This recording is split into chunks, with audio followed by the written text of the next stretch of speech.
in talking with some of the group dynamics facilitators beforehand, I said, well, what questions do you have for me? What video titles would you love to create? And one of them was, how do you handle monopolizers or over-talkers?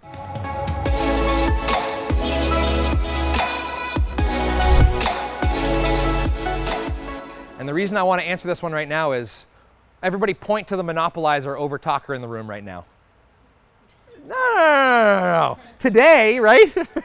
Who's taking the most microphone time right here? Now, naturally, that's partially by design. Ironically, for this segment, I was planning on sharing a story on my flight in yesterday. I sat down next to somebody, wasn't really intending on talking with them, and then we were eating food and something came up, and somehow, because of my curiosity about what people do in retirement, I asked them, you're about to retire, what are you thinking about what's next? And I unleashed a beast.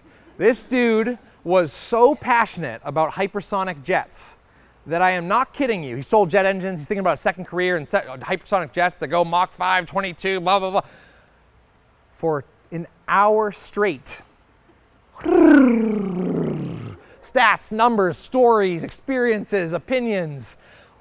Just went. He talked so intensely and so much that I even just tried to be like a good listener and like interject with a question. He just talked right over my question. I could not even talk over the question. And so at some point, I took out my laptop and I said, Dan, beautiful meeting you, full pause. I actually did this because it was the only way it was ending, right? It's like full pause. I loved hearing about, you are like clearly so passionate. I think your second career with hypersonic jets is going to be absolutely amazing. I need to finish this before we land. Thank you for sharing. Boop. Down on my laptop. So I don't know if that's the way, but I share that to say sometimes monopolizers and overtalkers, in this context, me, I know that I'm monopolizing and overtalking, and sometimes or oftentimes they do too. Not always, right? But you're not going to, it's unlikely that you're going to offend them if you say, ooh, full pause. I loved hearing everything you just said, and I want to make sure that I get other perspectives in the room. And so full pause, 5 seconds to think, what else are people thinking about this? What other questions do people have, etc., right? And so in that moment, you're just being a traffic cop to say, pause, loved what I heard, don't want to hear any more, right? Simple idea. Okay, there's some food for thought. There's a Mexican proverb that goes, conversation is food for the soul.